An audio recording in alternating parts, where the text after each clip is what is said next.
Hello, hello, hello, and welcome to another episode of Converse with Clover.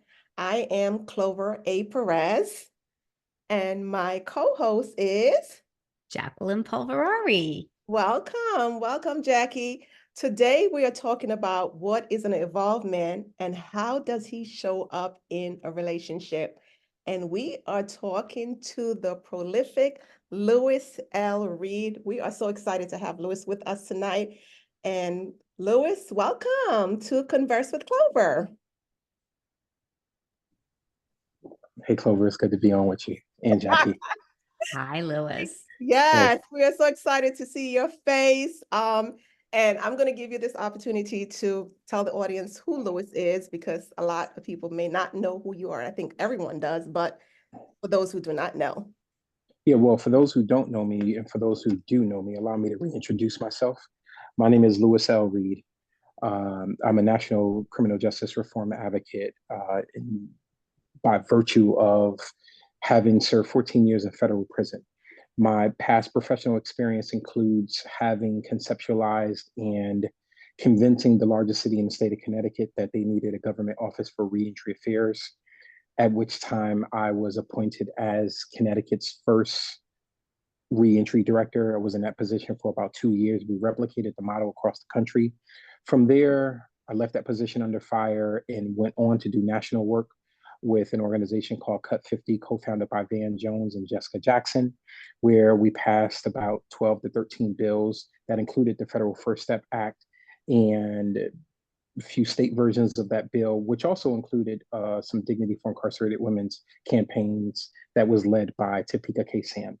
And then from there, I went on to elevate my career where I was the senior director of strategic partnerships and also senior advisor to the executive leadership team at an organization by which Van Jones was the founding CEO of, called Reform Alliance, where Jessica Jackson, incidentally, is the chief advocacy and operations officer as well.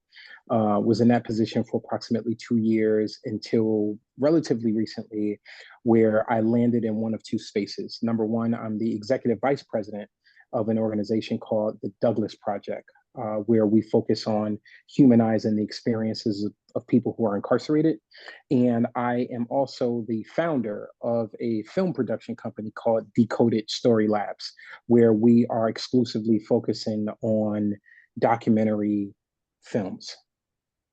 That is awesome. Wow. I am so impressed. I've always been impressed with you, Lewis. You have, oh my God, accomplished so many great things. And it's such an honor to be in your presence. So thank you so much for, Thank you. showing up today and for entertaining us, because I know it's going to be a very entertaining night. It And is. It being a is. part of this. So lately, we've been hearing the topic, about evolvement. What is the evolvement? And that it's new to me. It may not be to others, but I'm just hearing more about it. And I'm curious to know what is an evolvement, Lois? And I what is don't know. I have no idea. This is the first time I'm actually hearing the term, so I need you to explain it to me. When you explain it to me, I need you to explain it to me like I'm a 4 year old because the way that social media kind of slaps around new terms every other day, it's hard for me to keep up with. okay? So my definition of evolvement is someone who has everything in order. He shows up with respect. He shows up with love. He's financially I, stable. I automatically disagree with the notion. It's impossible to be human and have everything in order. If you have everything in order, then you are not going to be on this side of life. You've already graduated and made it on to glory, and you should be in the celestial with Jesus and the angels and everybody else. So the notion, just to start off, that an evolved man is someone who has everything is in order is a fallacy in and of itself. But I digress, and I allow you to continue on, please. Okay, okay. Thank you so much. I appreciate it. Well, listen, I think that you are an involved man. I do that because you have everything. You have everything in place. You show up in excellent. But You have but a let me love for God. let me share this with you. Let me share Okay. this with you, Good and thing I'm I in the want middle here because I think I'm going to need to like do some. Yeah. yeah, it's almost like double dutch. So look, I appreciate the notion and the perception that I may have things in order. And there's certain portions of my life that I do have in order, and there are portions of my life that are completely in disorder, in disarray. And because people see folks like me in a social media feed, you are seeing the best of what it is that I want you to see about me. You are seeing me in a soundbite. You don't necessarily, you see the public success, but you don't see the private failure. You don't see how the dissonance or the estrangement that I have with my child or my children. You don't see the relationship breakdowns that I very well may have, with my mother. You don't know what it's like for me to still be grieving the loss of my father, who was murdered 2 years ago, who was a victim of opportunity. And then a year to the date that my father passed away, I lose my sister. And then I have to take care of, we're responsible for helping, develop and raise her children that she left behind. You don't see the notion of me being a father who lost his surrogate child. You don't see that. And so the notion that I have things all together, that's about as much of a fallacy as me being able to sell you a bridge in Brooklyn, for your EBT card, the worth of your EBT card being revalidated every month.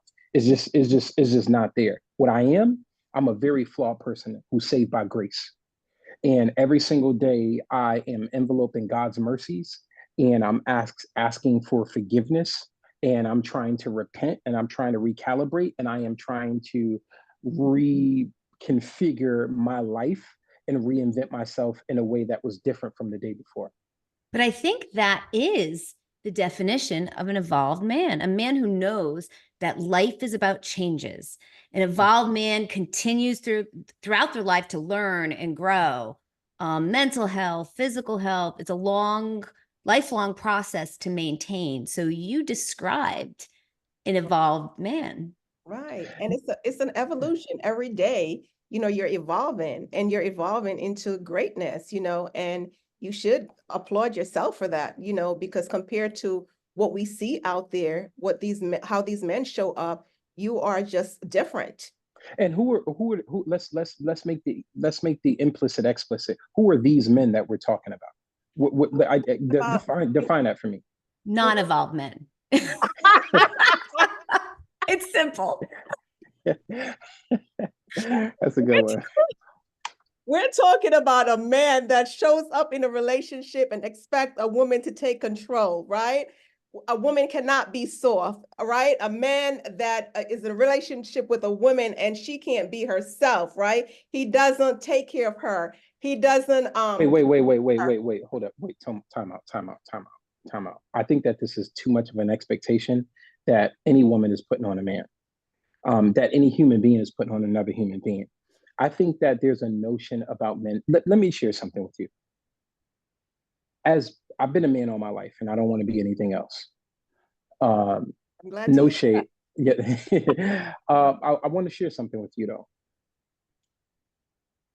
There are things that women go through that are very gender specific, that are very unique, that are very sensitive in nature from a hormonal perspective, from a childbearing perspective, from a life perspective. Menopause. Compound that. Compound that if you happen to be a woman of color in this world, in a relationship. And so I want to first acknowledge that. I also want to acknowledge the fact that men, we go through a lot of things that we don't necessarily talk about. You don't know what it's like to have to, in the criminal justice reform space, for instance, you're fighting for the freedom for other people. You're fighting for policy. You're fighting for change. Sometimes you're fighting to get through traffic, to get home, to be present with your family. And you walk through the door and you confront it with, I ain't heard from you all day. Not, hey, how are you? what is life like for you? We see the worst of the worst. Just specifically speaking about in the criminal justice reform space. Clover, you in the space, Jackie, you in the space. We're exposed to the worst of the worst. And when I'm not talking about the worst people, I'm talking about the worst issues. We're exposed to that. We're exposed to fighting for dignity for women who are incarcerated. We're exposed to fighting for people who are being sent back to prison due to technical violations, and we have to have conversations with their children about why their mother or their father is not home for their birthday. We're exposed to that. That tears at the fabric of who we are as people.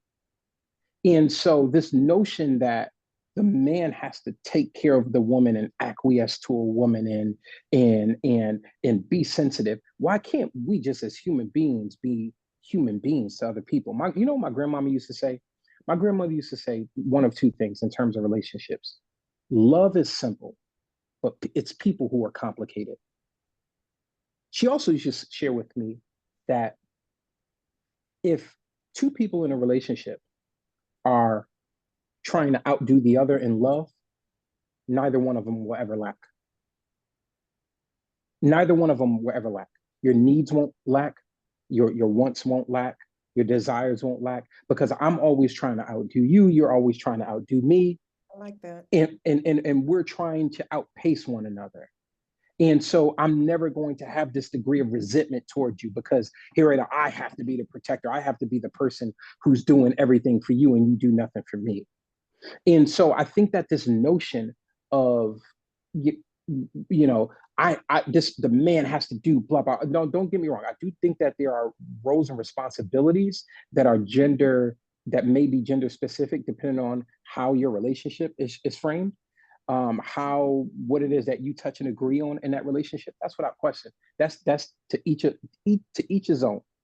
What I'm saying is that, generally speaking, if two people are out trying to outpace one another in love and care and empathy and dignity and humanness, neither one of them are ever going to lack.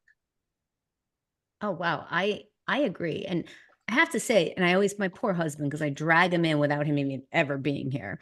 But it is also difficult for a man to, as a woman, and Clover and I are in the space. So we are similarly going through facing that every day, fighting for women and to have an evolved man as a husband who's able to take a seat back and just support and say, wow, how was your day? Is also, and so I often say, I come in the door and I'll say, oh gosh, because a relationship's 100%. So I'll say, Dave, I got 60% today. That's it. You got to take the other 40. Mhm. And he'll say, all right, I got 40. There's days I have 5%. You need to take 95%.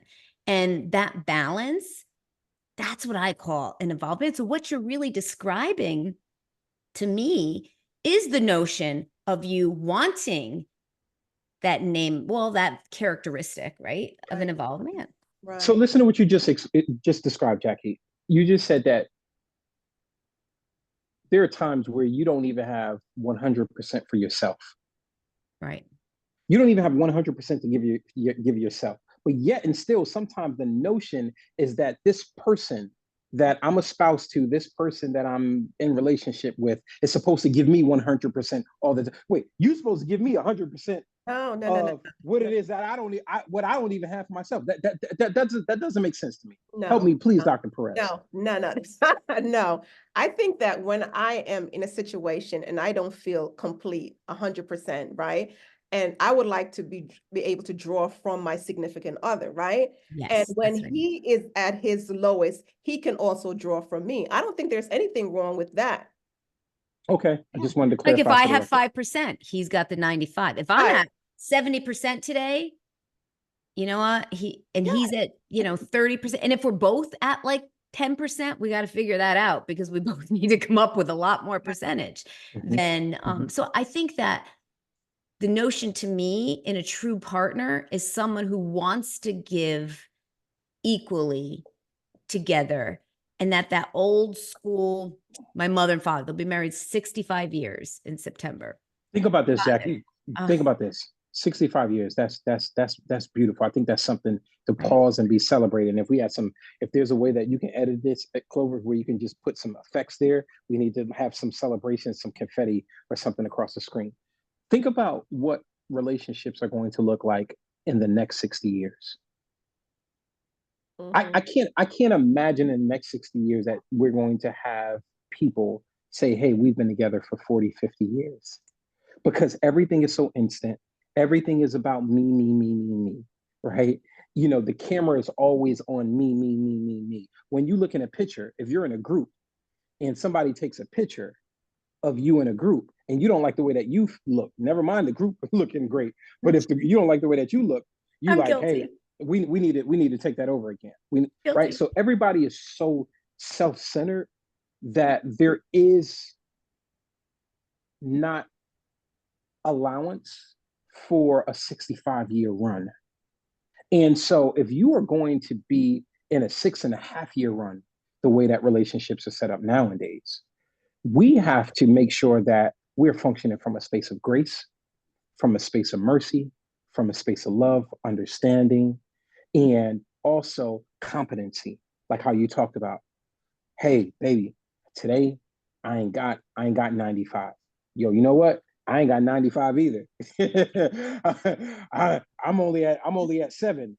So let's take your 7 and let's take my 5 and eat right? chocolate. Right. And yeah. And we now we got to combine 12. Absolutely. And we'll figure out what we're gonna do with the 88 tomorrow. But right now, let's do the best with this 12 that we have. Okay, so you know what, Lewis, I'm going to say this to you. I remember sometime last year, I said something to you about some issues that I was having, right? And one of the things that you said, and since Jackie was not privy to that conversation, so I hope you'll repeat it. You said that I'm the type of person that when in a relationship, when I show up at the door, I'm already given everything.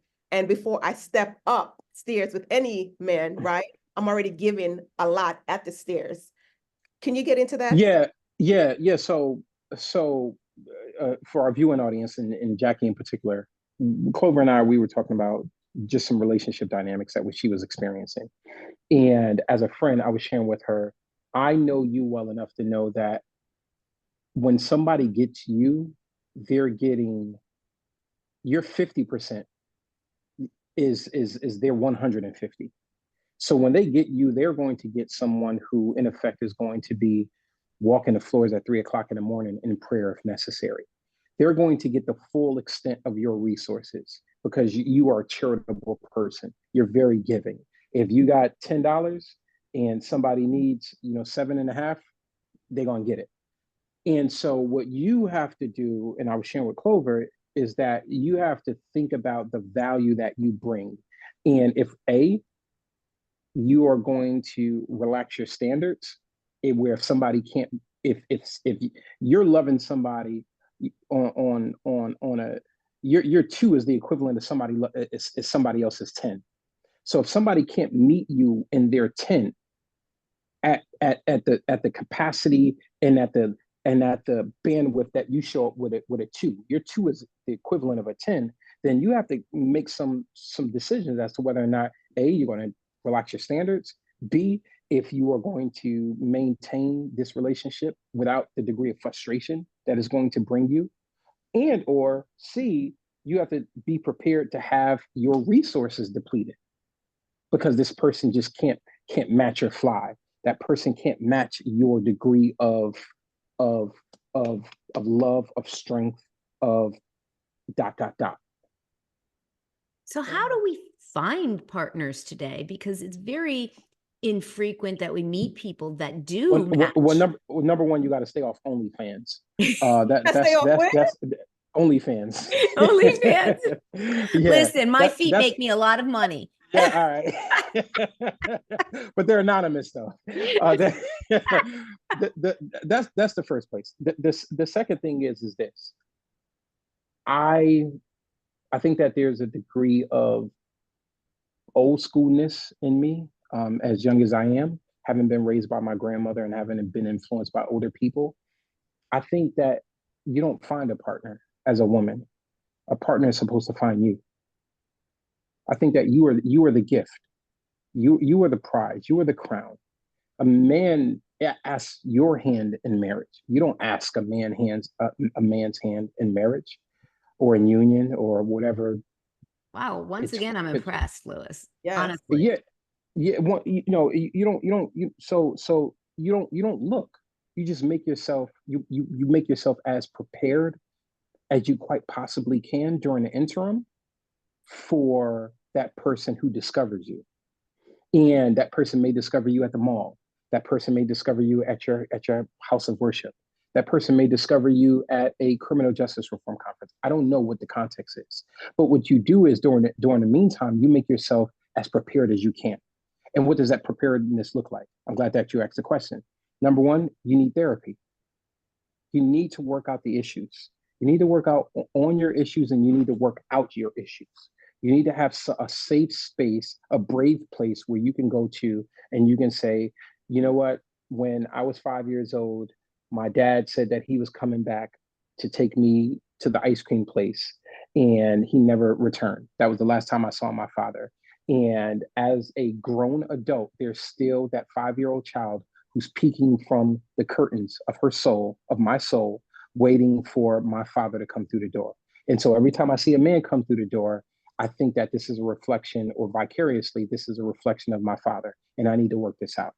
Right? It may be a version of that. I don't know, but it begins with therapy. The second thing is that you need to have a firm relationship with, personally, I believe, God. You've got to have a relationship with God. You Absolutely. need to, you That is need, true. there's a spiritual component that you need to be activated in terms of being able to have discernment. Is this person here for a good time or is this person here for a long time? The other thing is I'll give you an exclusive based off of a notion that I'm working in a forthcoming book that I have coming out. There are 4 types of people that you need in your life, especially in a companion. Number one, you need someone to embody being a believer. And I'm not talking about a believer in terms of a spiritual perspective, while that has its place. I'm talking about somebody who believes in your potential to go, to grow, to do, to be, to accomplish. You need a believer. In another corner, you need a reliever. You need somebody who's going to pull you into their peace before they draw you into their problems. In another corner, Say that again. Say that. I love Yeah, that. let's Say write this that down again. so we can Yes. utilize yeah. this. Well, look, you need a reliever. A reliever is going to be someone who's not coming with baby mama drama. A reliever is somebody who's not going to have you all stressed out and have you got to is one thing for you to be at the age and stage in life where you got to put the black streaks and the gray hair because you want to for vanity purposes. It's another thing when you got to do it because this this That's guy right. Yeah. this guy's over here is just stressing you all the way out, right? So you need a reliever, somebody who's going to pull you into their peace before they draw you into their problems. In another corner, you need a conceiver. A conceiver is someone who's going to help you imagine or reimagine. Somebody who's going to say, "Hey, look, I see the gaps in what that plan is, or I see where the distance is in between where you're beginning and where you want to end up at, and let's close these gaps." And last but not least, you need an achiever. An achiever is not necessarily somebody is who has superstar accomplishments, but an achiever very well could be somebody who is accomplished in his own right and is confident in that accomplishment. And so the key is not just to have one isolated from the other. The key is to be able to have somebody discover you who embodies all 4 of those characteristics. Oh, and guess what? The other key is for you to embody all 4 of those characteristics for that other person. And that is where what my grandmama was talking about in terms of when you're outpacing the other in effort, you're outpacing the other in being a believer, reliever, a conceiver, or an achiever, right? Then there's never going to be a lack in the relationship. Wow, that's deep. That is deep. Where do we find men like that? Yeah. right? Because it They seems have to like have I they come have to have a across, social work degree like right, Lois. right. Yeah. They have to. Those that I come across seem to be intimidated by me, and I don't know what is going on. Well, I'm gonna tell you. I'm gonna tell you. Yeah. There's a notion that Jesus said, "Is there anything good that can come out of Nazareth?" Right? In my experience, and I'm not saying that you got to go get you a jail pen pal. Please don't go do that. But what I'm saying is this: I do think that there are jewels in undiscovered places with people. And sometimes how you discover that might be through a dating app. It might be socializing at a place. It might be through a networking event. I don't know. But what I do know is that you have to ask questions. Good leaders ask great questions. Mhm. And if you are looking to be a co-leader, you're looking to be led, you're looking to be a leader. I don't know, however, your framing of leadership is.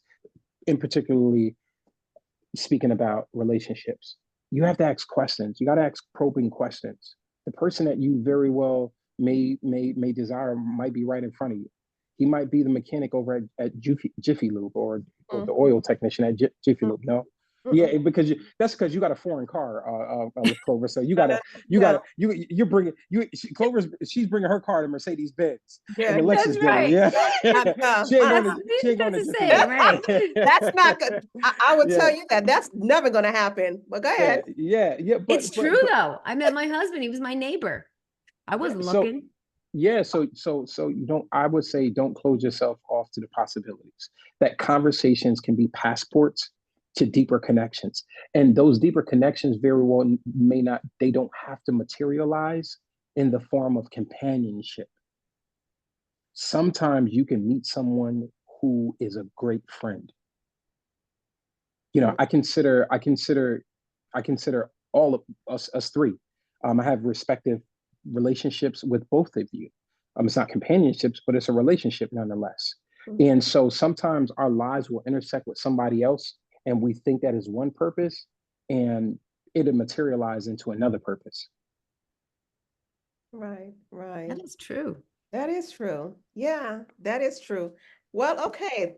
You turned my whole I show into can't ask any of something these else. questions. Well, we had a whole list of questions, a litany of things to ask you. Sure. But one of the things that I'm going to ask you though, what are some of the signs that a man will never commit to you?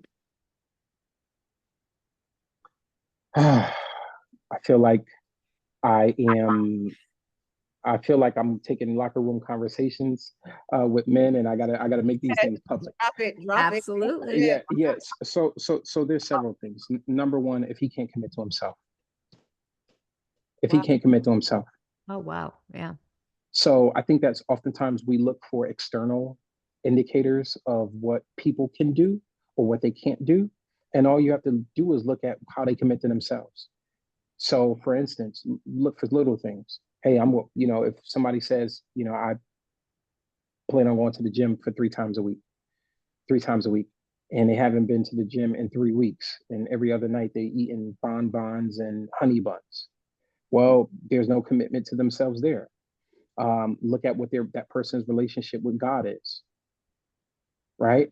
If that person can't be committed to authority, spiritual authority, if a person can be committed to whatever their cause and their passion is or their dreams are, what makes you think that they're going to be committed to you? If I'm not going to be committed to what it is, committed to my commitments, then why do you think I'm going to be committed to you? If I'm supposed to be an author, if I'm supposed to be a speaker, if I'm supposed to be a business leader, if I'm supposed to be whatever, and I'm half stepping on that, what makes you think that I'm going to whole step with you? Right. Wow, You that's a know, great way of thinking about it. yeah. And the other thing is that I'll even venture out to say, look at what a man's commitment is to his family. One of the things that I often tell people, I was just talking to my son about this not too long ago. He was talking to me about some young lady that he's interested in. And I said, how are you vetting her? He said, what do you mean, Dad? I said, how are you vetting her? He said, I don't understand where you're coming from. I said, look, I said, if I were you, what I would be doing is asking that person, how did your last relationship end? And then when she answers, and I say, what about the relationship before that? And he said, well, when I'm asking that question, what am I looking for? And I said, you're looking for one of several things. The first thing is to see how triggered she is, what the emotional response is, see if whether or not she's still tethered to that issue, to those issues with that person. I said the second thing is that you're looking for responsibility and accountability, because no one person can have 100% blame for anything. Right? We know And that. right, like no one person can have, especially when you have two people involved in relationship with one another. There's equal responsibility. Now the responsibility might be 30 on one end, 70 on it. I don't know what that percentage is, but there is some responsibility that people have to take. And so back to the above, another thing that I would be doing is when you are, having conversations with people that you might be interested in, or people who may be interested in you, you got to ask those questions. Talk to me about the time when you got your heart broke the worst. And see, look, you can ask me that question. I can tell you. I can say that without compunction. There was a relationship that I was in prior to me going to prison, where my then girlfriend didn't only have one abortion prior to going into prison, but when I got locked up, she had another abortion. She was almost 4 months pregnant. Then after she had that abortion, she went and told the feds everything that she knew about me. Right? There's still a degree of hurt that I have in and with that, not necessarily because she cooperated, but because of the loss of the child or children. Right? And so if you ask me that, I'm going to express that to you, not in a sense of bitterness, but I'm going to express that to you in the sense as to where there's a degree of sadness that I feel. Not only that we had that loss, we shared that loss together, but what it is that I did to her as a mother that drove her to make a decision that she not only aborted one child, but two children. Right? And so it's not, you have to think about not what people are saying, but listen to what they're not saying. Listen to that paralanguage. And so again, if people are not committed to themselves, then there's no way they're going to be committed to you. Right. Lois, I have a question. It's very personal, but Sure. have you gone to therapy? I am currently in therapy.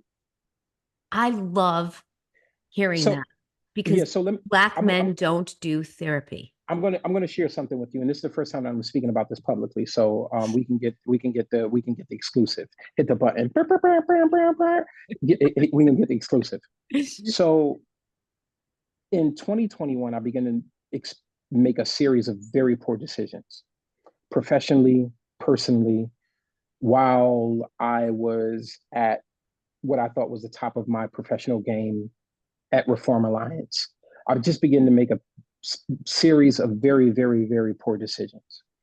And I realized that this was shortly after my father had passed away. I experienced the loss of my surrogate son, who I was estranged from, and also the loss of my sister. All of these things, at the same, or on or around the same time.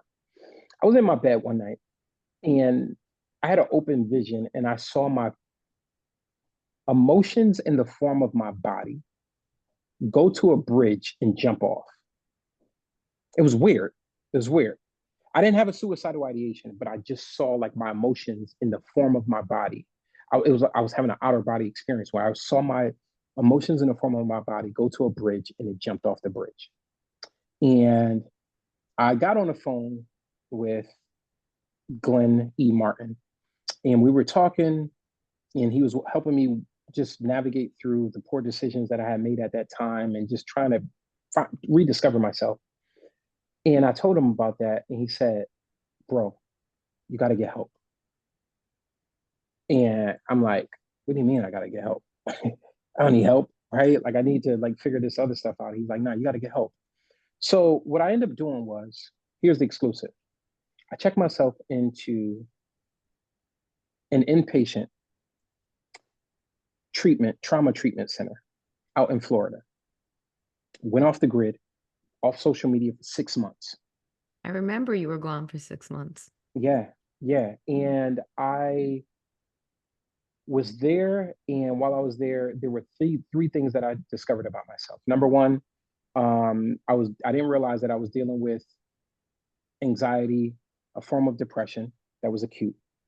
The second thing is that I never grieved, not just the loss of my father, not just the loss of my sister, not just the loss of my grandmother, not just the loss of having been shot when I was 14 years old and had to relearn how to walk, not just the loss of my parents being incarcerated when I'm 5 years old, not just the loss of my sister getting shot in the face when I was 13 by her then boyfriend, who she subsequently had a child with 2 or 3 years later, not just the loss of my cousin who was 16 years old and was shot 32 times and killed in front of his mother, not just the loss of my other friend who was 25 years old and who got shot in his face 6 times in front of me when I was 16 years old, but not just the loss of freedom, but I never grieved appropriately anything in my life. I never grieved the loss of my nephew being killed 6 months prior to me coming home from prison. I never grieved the loss of moving from one job into the other. As exciting sometimes as that may be, sometimes you don't close the door. You just move, because society, rightfully so, says when you get out of prison, you have to have your foot on the career accelerator, right? I didn't never grieve the loss of time, just time. And so it was not until I was in that trauma treatment center that I realized, like, I had all of this loss. The loss of not making the right decisions, right? The loss of opportunity that comes inherent with not making the right decisions. And so I was in treatment, and I can tell you that emerging from that experience, it's made me better than how I was before. It's made me much better than how I was before. I'm far much more spiritually cognizant. I am far much more people conscious. In short, the work that I do, and every day that I wake up and I have the opportunity to participate on this side of life, my daily prayer is, God, I want to do 2 things. The work that I do, I want it to be an honor to you and to be in service to other people. That's it. And so that's as a result of me working through my trauma, me working through therapy, me, having a good therapist. I'll say this and then I'll shut up as well, just to add this PS. One day I was talking to my therapist, and I was walking through all of these different things that I had to do from an employment perspective and from a workload perspective, et cetera. And she said, Lewis, she said, what are we? And I said, we're human beings. And she said, say it again. I said, we're human beings. She said, say it one more time so you can hear it. I said, we're human beings. And she said, now I want you to say it backwards, but I want you to say it slow. I said, we're being human. She said, say it one more time. I had a 3-second pause in between. I said, we're being human. She said, when are you going to allow yourself to be human? And it hit me like a ton of bricks. It just hit me like a ton of bricks. Because my trauma tells me that I have to be superhuman. My trauma tells me that I can't revel in the moment. I always have to be looking for the movement. I can't stay in the now. I always have to be thinking about the next. I always have to be thinking to being able to see around corners. That's what my trauma tells me. My trauma tells me that you can't sit still, because the moment that you sit still, somebody's going to think that you're not showing up as the best version of yourself. That's what my trauma tells me. But being human tells me It's okay to actually experience the loss of a father and to have moments of emotional paralysis that may come up in unexpected ways. We don't schedule grief. Jackie, you don't wake up one day and be like, you know what, today is going to be the day that my husband files divorce. Right? You don't wake up and Clover didn't wake up one day and say, you know something, this is going to be the day that I'm going to get a call that my son is murdered. You don't schedule that. And so in the being human allows yourself, even after you have experienced those things, when they start coming up for you, you can say, you know something, I don't got to run from this. I don't have to run from this. I can be human. I can be the mother that I've been gifted to be. I can be the person that I've been gifted to be. And that's what therapy is teaching me. Do you even understand how incredible your vulnerability is for people to hear someone successful, evolved, right?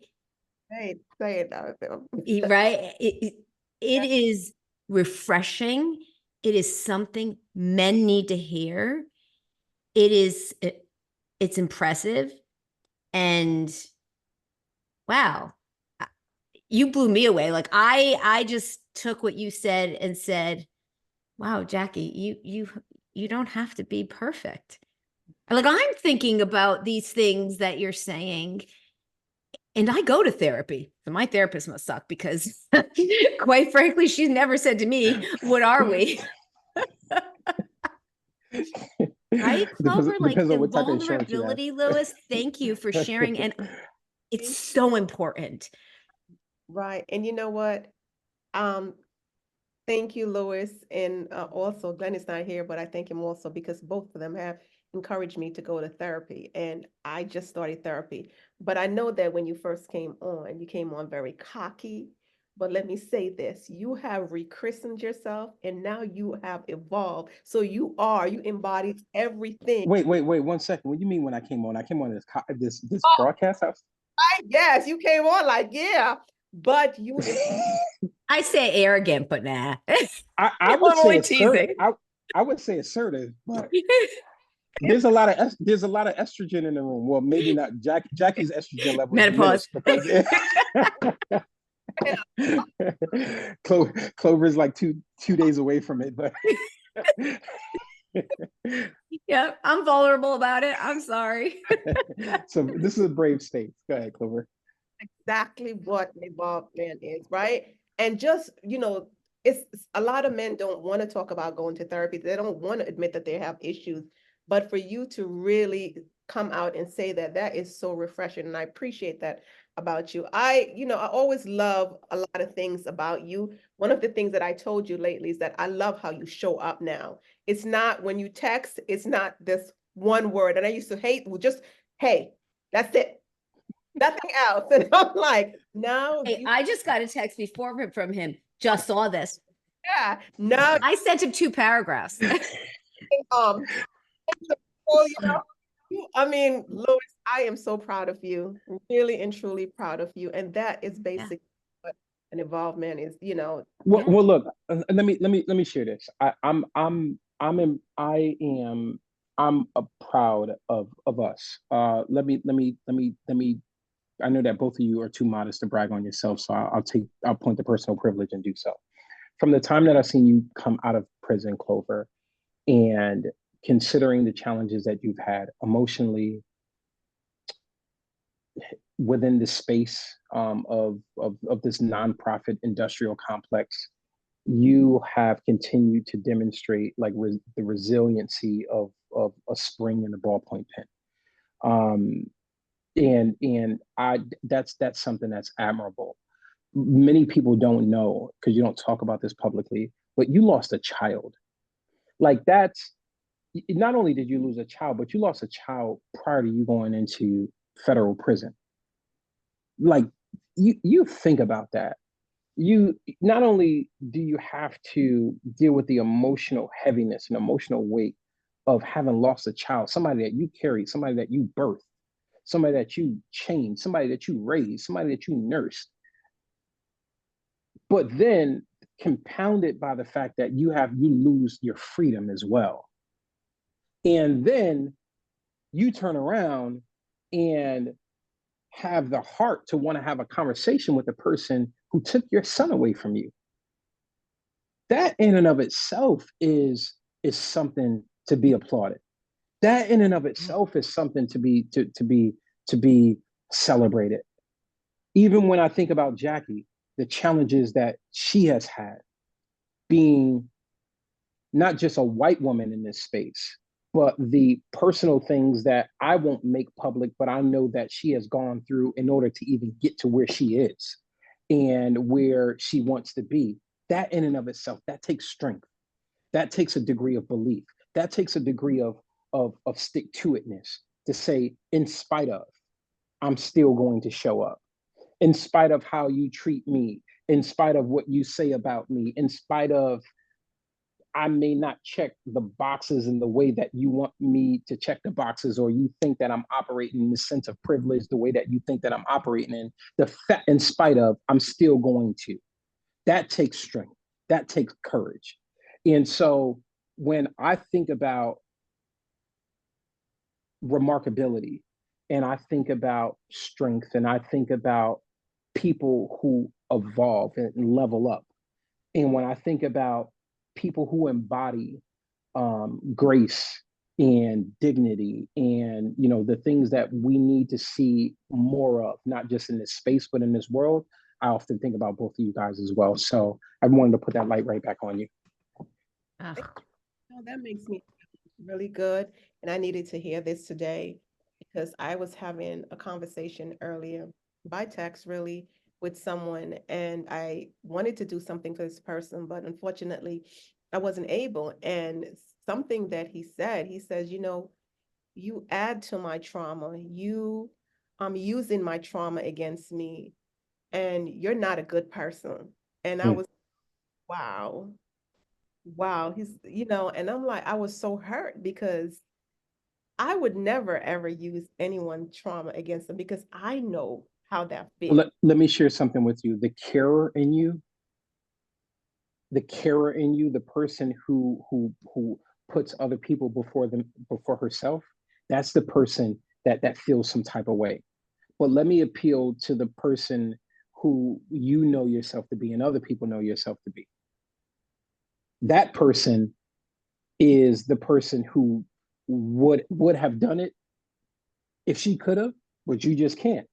And you can't allow yourself to be manipulated, or emotionally blackmailed into something. Because let me tell you something about folks. I'm Oh, learning this. I just had a birthday 2 days ago. I'm learning this. You are sometimes as good to somebody as the last thing that you've been able to do for them. Oh, wow. I just said that. Yeah. Your worth does not extend beyond the last loan that you were able to get them that you still ain't got paid back yet. Beyond the last car ride that you gave them that they ain't give you no gas money for, right? Beyond the last room that you gave them that they ain't even had the audacity to change the sheets. And right, so sometimes when it comes to people, you just got to take that with a grain of salt. You And know I what? have to say, and Yeah, not to interrupt you, I apologize, sure. but Yeah. I was in prison with Clover. We didn't really know each other in prison. We were in the same dorm. My bunk was cornered to hers, and I never knew about her son the entire time because all she did was help others. Mm. Inside an institution where our freedom was taken away, I watched her and I was intimidated by this woman who taught people how to pray, how to have spirituality, how to love each other. And it's tough in a woman's prison. Who, wow, was just so graceful and beautiful inside and out. And now we're pretty good friends now that I know, right? I know quite a bit. It amazes me that she never once faltered or showed her grief throughout the time I knew her in prison. And that saddens me for her because she's such a beautiful, giving soul Yeah. and deserves to have that grief for herself. Yeah. Yeah, she can be beautiful on Saturdays and she can be given on Sundays, but I don't know about the rest of the days of the week.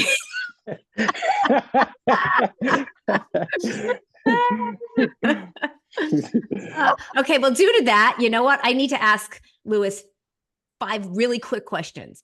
Yeah. Shoot me the answer really quick. Yep. Pedicure or manicure? Both. Makeup, no makeup.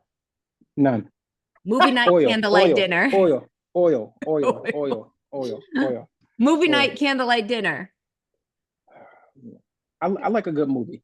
Okay. High heels, flats. Give me heels. Give me heels. Lewis Reed or Glenn Martin? It's definitely. It's going. I mean, it depends. It depends on what you're going for, right? If you're going for like the He-Man look, you want Glenn E. You know what I'm saying? If you want a little suave and sophistication, then you're going with Lewis L. Well, those are the questions our viewers all wanted to know. Also, okay, I see that you're a producer now. Do you enjoy this work? I love this work. Your ceiling on one level needs to be the floor that you stand on the next level. I think that I think that I've plateaued in the policy space. And for me, my next floor that I'm going to stand on will be in the production space. Wow. Okay. All right. You want to go with, let me see. How do you treat a woman? Terrible. Terrible. You should know. Both of you guys should know. I treat you guys terrible. Well, I got the one-word text. Clover didn't. How were you able to accomplish so much in such a short time? I can tell you that this is going to be about 15-second answer. I wasn't ready. I was prepared. When I was incarcerated, when everybody else was playing, I was praying. When they was lathering themselves with baby oil to send pictures to their baby mamas, I was in the law library. When everybody else was in the gym, I was in the school, in the books. And so what you're seeing is a manifestation of my prayers, me fasting, me, just being prepared and me staying curious and staying connected to people who actually stretch my curiosity. That's awesome. Let me ask you a question. When you were incarcerated, were you in a relationship with anyone? I was in several relationships. Were you a player? I mean, I think that my 5 children. Wait, no, not how am I saying this? My 5 baby mamas and 3 that I had in 1 year. They will say you're a player. I don't know what they would say about that, but I had 3 kids in 1 year when I was 17. Okay. 3 kids in 1 year. Okay. All right. Yeah, that's for another broadcaster. See, this is where the men would say, "Oh, you go," and this is where the women are like, "Really, you dog?" Yeah, but I was, keep in mind, I was 17. I was making choices with a different thinking at 17. Okay. So let me ask you. I'm trying to go do some of the questions here because you blew us away. Yes, right? Right? You definitely blew us away. So what are your thoughts on a man disrespecting a woman with curse words? I mean, I think that is, I'm not big on people disrespecting each other, whether it's a man or a woman to woman or man to man, especially with profanity. I think that when people curse, it's an ignorant mind trying to express itself. I do think that maybe profanity has its place for some people, but I think that you diminish your value, you diminish your power. There's a way that if you're Glenn E. Martin and you're doing your Saturday morning rants, it actually enhances your power. But I just think that, people should be treated with respect, and you should treat people in your life as if that's your father, as if that's somebody else's son, as if that's somebody else's daughter, if that's somebody else's mama, auntie, uncle, etc. Right? Like, you got to treat people like they're human beings. And so I've always been that type of person where I'm not the type of person where I'm just going to be throwing profanity, like I'm going to go on a profanity laced tirade. That's just not me. That's a good question, Jackie. So do you think that has anything to do with love if someone treats you that way? I think that it has to do with love as they define it or as they know it to be. You have to consider that every person was someone who was exposed to life experiences prior to going into that relationship. And so what you may see is an extension of how this man may have been saw his father treat his mom, somebody in the neighborhood treat their significant other. And so I think that that's probably an extension of what it is that they've been exposed to. Mm. Okay, great. And So just FYI, I got 6 more minutes because I got a hard out at 7 o'clock. Okay. So we're about to close. we I hope so. are. In and you came in cocky, right? And you blew up, but we blew you up as well. Thank you so much. This was a great conversation. Jackie had a question. Why are you closing it? I have one. Well, I don't have a question. I have one thing to say. So, Oh. A Beautiful Heart Ministries in Evolution Reentry will be combining forces to do a fundraiser. $5 people can put in, and the winner gets a lunch with Lewis Reed or Glenn E. Martin. Wait, no, wait. Listen, you have to See what we can raise. Listen, Lewis L. Reed. If you're gonna put the Lewis E in L. Glenn, Reed if you're and gonna put Glenn the E in E. Glenn, Martin. there we go. Yeah, $5. We got middle initials around here. The person who donates the most gets the lunch of the choice. So what? As a matter of fact, this is dropping on Valentine's Day. What do you plan to do for Valentine's Day? I will be working. I'll be in Washington, D.C. I'll be out there working on some production stuff. And Jackie, what would you be doing for Valentine's Day? Putting on my pajamas, popping some popcorn. I'm gonna watch this show called Unprisoned. I heard it was pretty good. Yeah, I heard it's a season 2 coming out as well. Yeah, right. All right. Wait, who are you gonna be boo loving with though? I think that's the question, Dr. Perez. Who are you gonna be boo loving with? None of your business.